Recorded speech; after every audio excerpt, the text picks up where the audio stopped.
अस्सलाम वालेकुम। नई वीडियो के लिए चैनल को सब्सक्राइब ज़रूर कीजिए और बेल आइकन के बटन को दबा दीजिए। शुक्रिया।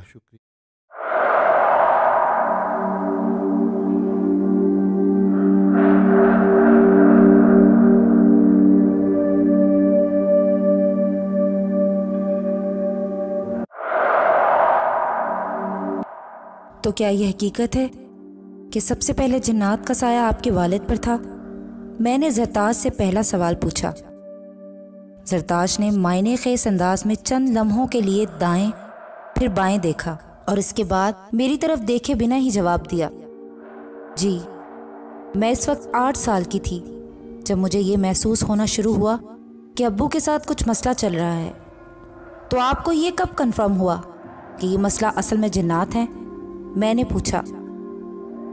चंद सालों बाद मुझे वो जिन्नात दिखना शुरू हो गए थे। पहली दफ़ा जब मैंने इन्हें देखा तो वो मेरे लिए बहुत तकलीफ दा मंजर था। मेरे अब्बू अपने दोनों हाथों से अपना गला दबा रहे थे। मैंने अब्बू के पास जाने के लिए जैसे ही चंद कदम उठाए तो खुद ब खुद मेरे कदम रुक गए। ये वो पहला मौका था जब मैंने जिन्नात नामी मखलूक को देखा। मेरे अब्बू के अंदर से धुएं की तरह कोई चीज़ निकली और मुझे देखते हुए गायब हो गई। मैं बिल्कुल बुत बनकर खड़ी इस तरफ देखी जा रही थी जहां वो धुआं गायब हो गया था। मुझे बार बार अब्बू के खांसने की आवाज़ आई। अब्बू नीचे फर्श पे पड़े मुसलसल खांसे जा रहे थे। मैं दौड़कर अब्बू की तरफ गई लेकिन मुझसे वो उठाए ही ना गए। मैंने अम्मी को आवाज़ दी, वो आई और हम अब्बू को सहारा देकर कमरे में ले आए। अब अब्बू को तकलीफ़ पहुंचाना इनका रोज़ का मामूल बन चुका था। मैं जब भी क्लास से वापस घर आती तो अब्बू के साथ कोई ना कोई हादसा हो चुका होता था। जैसे ही मैं अब्बू के सामने आती वो अब्बू को छोड़कर चले जाते। मैं अब ज़्यादातर वक्त अब्बू के साथ रहना शुरू हो गई थी। अब मेरे अंदर जिन्नात का खौफ ख़त्म हो चुका था। वक्त गुजरता जा रहा था और अब्बू की हालत बिगड़ती जा रही थी। कोई दवाई इन पर असर नहीं कर रही थी, दवाइयाँ इन पर उल्टा असर कर रही थी। मेरा पूरा ख़ानदान कादियानी था तो माशरा भी हमें बिल्कुल कबूल नहीं कर रहा था। हमें हर जगह पर अजीब नज़रों से देखा जाने लगा, अजीब रवैयों से पाला पड़ने लगा। मेरी जितनी भी क्लास फेलोज़ थीं सारी मुझसे दूर अलग हो गईं। इस वक्त मैंने इस्लाम को पढ़ना शुरू किया और 6 महीने बाद मैंने खामोशी से घर में किसी को बताए बगैर इस्लाम कबूल कर लिया। मेरे लिए अजीब हैरत की बात यह थी कि जैसे ही मैंने इस्लाम कबूल किया अब्बू की तबीयत बहुत बेहतर हो गई। अब इन्हें दौरे नहीं पड़ रहे थे, ना इन्हें वो मखलूक परेशान कर रही थी। मैंने बाकायदगी से नमाज और कुरान पढ़ना शुरू कर दिया। इस्लाम कबूल किए मुझे 2 माह गुजर चुके थे कि एक दिन अब्बू को इस बात की खबर हो गई। इस बात पर उन्होंने घर में बहुत बड़ा हंगामा खड़ा कर दिया और इन्हीं झगड़ों मसलों के दौरान इन्हें हार्ट अटैक का दौरा पड़ा और वो वफात पा गए। अब्बू की मौत का जिम्मेदार मुझे करार दिया गया और घर में मुझसे बेगानों जैसा सलूक होने लगा। अब्बू की वफात को 1 हफ्ता ही गुजरा था कि मुझे हर वक्त अपने इर्द गिर्द किसी की मौजूदगी का एहसास होने लगा। फिर वो चीज़ मेरे एहसास से निकलकर मेरी हकीकी ज़िंदगी में शामिल हो गई। वो ताकतें मुसलमान थीं और मेरे इस्लाम कबूल करने पर बहुत खुश थीं। एक सेकंड, मैंने ज़रताश की बात काटी। तो आपके कहने का मतलब वो ताकतें मुसलमान थीं और इसी वजह से आपके अब्बू को आज तक तकलीफ़ पहुंचाती रही हैं कि वो कादियानी थे? मैंने ज़रताश से पूछा। ज़रताश ने दोबारा इधर उधर देखा और फिर मेरी तरफ देखकर जवाब दिया, शायद, हो सकता है, लेकिन मुझे सब कुछ बताने की इजाज़त नहीं है। अच्छा, मैं आपसे जब भी कोई सवाल पूछता हूँ तो जवाब देने से पहले आप इधर उधर क्यों देखती हैं? मैंने पूछा। वो ताकतें इस वक्त यहीं हमारे बीच मौजूद हैं और आपके बिल्कुल पीछे खड़ी हैं और मैं इनकी इजाज़त के बगैर कुछ नहीं बोल सकती। ज़रताश की ये बात सुनते ही मैं चंद लम्हों के लिए मुकम्मल सकते में आ गया। मुझसे कुछ बोला नहीं जा रहा था।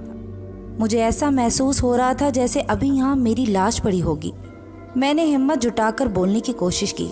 तो मेरी परेशानी और हड़बड़ाहट को हाँपते हुए ज़रताश ने कहा, क्या परेशान ना हो, आप यहाँ पर इनकी रजामंदी से ही मौजूद हैं, आपको वो कुछ नहीं कहेंगी। ये बात सुनकर मेरी हालत थोड़ी सी संभली। मैंने सामने रखा पानी का ग्लास उठाया और गटागट ही पी गया। ग्लास वापस रखते हुए मुझे याद आया कि थोड़ी देर पहले तक यहाँ पर ना कोई मेज़ था, न जग, न पानी। मैं मज़ीद खौफज़दा हो गया। परेशानी की वजह से हाथ में पकड़े हुए सवालात के सफ़े उलट पलट हो गए। ज़रताश ने दोबारा अपनी बात वहीं से शुरू की। अब्बू की वफ़ात के बाद मुझे घर में कोई भी बर्दाश्त नहीं कर रहा था। अम्मी और भाइयों ने मुझसे पूछे बगैर मेरा रिश्ता तय कर दिया और मेरी मर्ज़ी के बगैर मेरी शादी कर दी। शादी की पहली रात मेरे शौहर की तबीयत बहुत ज़्यादा ख़राब हो गई और मुझे पता चल गया कि ये वही ताकतें हैं जो अब मेरे साथ यहाँ तक आ गई हैं, अब मेरा पीछा नहीं छोड़ेंगी। 1 हफ्ते बाद जाकर इनकी तबीयत कुछ संभली, लेकिन वो जैसे ही मेरे करीब आने की कोशिश करते तो उन्हें वही दौरे पड़ना शुरू हो जाते जो मेरे अब्बू के साथ होते थे। मैं समझ चुकी थी कि मेरी ज़िंदगी में अब ताकतों के अलावा किसी की गुंजाइश नहीं है, ना ये ताकतें किसी को मेरी ज़िंदगी में आने देंगी। और वही हुआ जिसका मुझे डर था। मेरे शौहर और इसके घर वालों ने नहूसत समझते हुए मुझे तलाक देकर घर से निकाल दिया। मैं वापस घर आ गई और वहाँ भी रोज़ाना भाइयों भाभीयों के साथ झगड़े मामूल बन गए। और एक दिन मैंने गुस्से में आकर अपने साथ मौजूद जन्नात को बहुत ज़्यादा बुरा भला कहा और इन तमाम आफतों की जड़ इन्हें ही करार दिया। ये सब कहने की देर थी कि मेरे साथ भी वही कुछ होना शुरू हो गया जो मेरे अब्बू और शौहर के साथ हुआ था, बल्कि इनसे भी बहुत ज़्यादा बढ़कर मुझे तकलीफ़ पहुंचाई गई। उसी दिन मैं पागलों की तरह ख़ुद को तकलीफ़ पहुंचाना शुरू हो गई। अपना सर दीवारों पर मारना, अपने बाल नोचना, चीखना चिल्लाना, मेरे अंदर इतनी ताकत आ चुकी थी कि 6 लोगों से भी मैं काबू में नहीं आ रही थी। इसी दौरान मेरा सर बहुत ज़ोर से किसी चीज़ से टकराया और मैं बेहोश हो गई। मैं जब होश में आई तो ख़ुद को आईसीयू में मौजूद पाया। अभी कुछ समझ ही नहीं पाई थी कि मेरे अंदर से एक धुआं निकला और मेरे सामने इंसानी शक्ल में नमूदार हो गया। ये पहली दफ़ा था जब मैंने इस ताकत को ऐसी इंसानी शक्ल में देखा था। तो वो कैसे दिखाई देते थे? शक्लो सूरत के हवाले से हम इंसानों की तरह थे या अलग थे? मैंने डरते डरते ज़रताश से पूछा। ज़रताश ने अब की बार बहुत देर तक मेरे दाएं बाएं देखा। मुझे अब अपनी बेवकूफ़ी का एहसास हो रहा था कि मुझे ये सवाल नहीं करना चाहिए था। मुझे अपनी गर्दन पर किसी का लम्स महसूस होने लगा था और मैं सर्दियों में भी मुकम्मल पसीनों में शराबोर हो चुका था कि इतने में ज़रताश उठकर इसी जानिब गई जहाँ जवाब देने से पहले वो देखी जा रही थी और थोड़ी देर बाद वापस अपनी जगह पर आकर बैठ गई और कहा, मैं इनका चेहरा चाह कर भी तसव्वुर नहीं कर सकती, ना मैं आपको समझा सकती हूँ कि वो कैसे दिखते हैं। इसलिए नहीं कि मुझे इनकी तरफ से इजाज़त नहीं, बल्कि इसलिए कि मैं एक इंसान हूँ और इतनी ताकतवर मखलूक का तसव्वुर मेरे बस से बाहर है। जब वो इंसानी शक्ल में मेरे सामने मौजूद थे तो उन्होंने मेरे सामने 2 बातें रखीं। ज़रताश ने दोबारा अपनी बात बताना शुरू की। या तो तमाम उम्र ऐसे तड़पते हुए गुजारो या सब कुछ छोड़ छाड़ कर हमेशा हमेशा के लिए इनके साथ रहना शुरू कर दूं। मैंने फिर बहुत सोचा और बाल आखिर इस नतीजे पर पहुंची कि मुझे इन्हीं के साथ रहना चाहिए, वरना तमाम उम्र मैं बाबा की तरह इन तकालीफ का सामना करती रहूंगी। मेरे घर वाले पहले ही मुझसे मुकम्मल बागी हो चुके थे। शौहर ने तलाक दे दी, तमाम दोस्त पागल समझकर छोड़ चुके थे। मैं तो वैसे भी मुकम्मल तौर पर तन्हा हो चुकी थी, तो मैंने इन जन्नात का सहारा लेना ही बेहतर समझा। ज़रताश की बात अभी जारी ही थी कि अंदर कमरे में बर्तनों के गिरने की आवाज़ सुनाई देना शुरू हो गई, जिन्हें यूं अचानक सुनकर लरसते हुए मैंने वहाँ से उठकर फरार होने की कोशिश की, लेकिन अपनी जगह से हिल तक नहीं पाया। मुझे लगा कि ये सारी कहानी ख़त्म होने के बाद मुझे भी मार कर यहीं इसी इमारत में कहीं दफन कर दिया जाएगा और किसी को इस बात की भिनक तक नहीं पड़ेगी। मैं भी ये बातें सोच रहा था कि अंदर से 2 छोटे बच्चे खेलते हुए बाहर निकल आए। क्या ये आपके बच्चे हैं? मैंने बड़ी मुश्किल से अपना जुमला पूरा किया। जी, ये दोनों मेरे ही बच्चे हैं। ज़रताश ये कहकर उठकर बच्चों के पास चली गई और इन्हें प्यार किया, और मैं ये सब कुछ हक्का बक्का बैठा देखता रहा। जब जरताश वापस आई, मुझे यूं सहमा हुआ किसी सोच में डूबा पाया तो कहा, जी आप बिल्कुल सही सोच रहे हैं।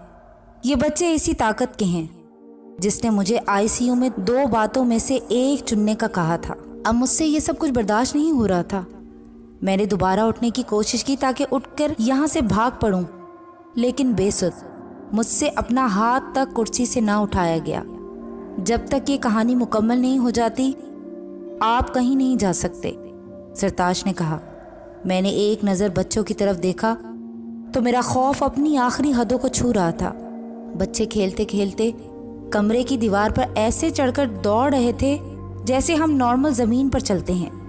बच्चे एक दूसरे की तरफ चीज़ें फेंकते तो वो बहुत तेज़ी के साथ यहाँ वहाँ गिर रही थी और घर में बहुत शोर हो रहा था। मुझे यूँ बच्चों की तरफ मुसलसल नज़रें जमाए देखकर जरताश ने कहा, मैंने आपको पहले ही बताया है कि ये इंसानों के बच्चे नहीं हैं, ना आम बच्चों जैसे हैं, ये बहुत ज़्यादा ताकतवर हैं। इसके बाद क्या हुआ? जब आप अस्पताल में थी, मैंने थूक निगलते हुए खुद को थोड़ा नॉर्मल जाहिर करने की नाकाम कोशिश करते हुए पूछा। इसके बाद मैंने सब कुछ छोड़ दिया, अपने घर वालों को, अपने रिश्तेदारों को, अपनी नौकरी, सब कुछ। अब मुझे 10 साल हो गए हैं इन ताकतों के साथ रहते हुए। मेरे 2 बच्चे हैं। मैं ना कहीं आती हूँ ना जाती हूँ। मैं अपनी इस ज़िंदगी से बहुत खुश हूँ, क्योंकि इसके अलावा मेरे पास जो ज़िंदगी थी वो जीते जी मरने वाली ज़िंदगी के मुतरादिफ थी।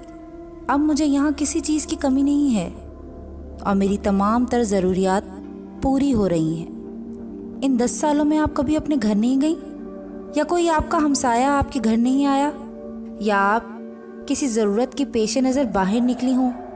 मैंने जरताज से आखिरी सवाल पूछा। मैंने आपको पहले ही बताया है कि मेरी तमाम ज़रूरियात घर के अंदर ही पूरी हो जाती हैं।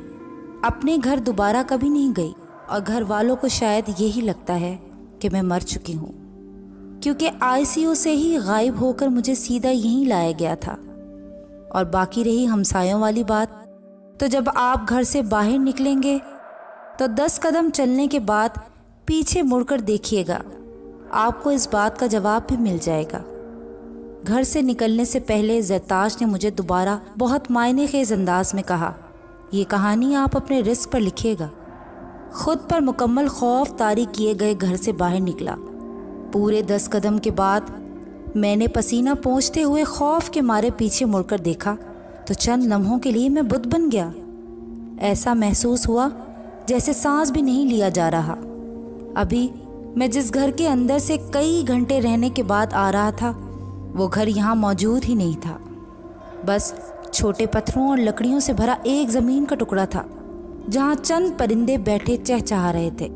अगला पूरा 1 महीना मैं अजीब हालत में रहा। हर वक्त मुझे ऐसा महसूस होता था जैसे कोई मेरे पास मौजूद है।